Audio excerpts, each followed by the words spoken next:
ദീപാവലിയിൽ പരമപ്രധാനം അംഗപ്രത്യംഗ എണ്ണ തേച്ചുകൊണ്ടുള്ള പ്രഭാത സ്നാനമാണ്.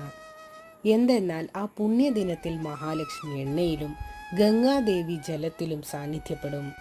ചതുർദശിയിലെ പ്രഭാത സ്നാനം സർവ്വ ഐശ്വര്യങ്ങളും പ്രദാനം ചെയ്യും എന്നാണ് വിശ്വാസം.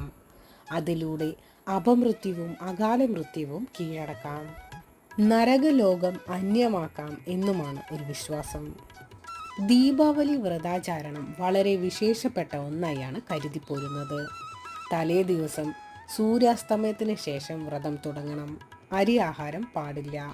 മത്സ്യമാംസാദികൾ ഉപേക്ഷിക്കണം. ലഘുഭക്ഷണം മാത്രമേ കഴിക്കാവൂ. ദീപാവലി ദിവസം ഉപവാസത്തോടു കൂടിയുള്ള വ്രതമാണ് വേണ്ടത്.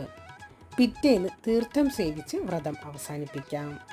ഈ 3 ദിവസവും വിഷ്ണു ക്ഷേത്രങ്ങളിൽ കുളിച്ചു തൊഴുകയും വേണം.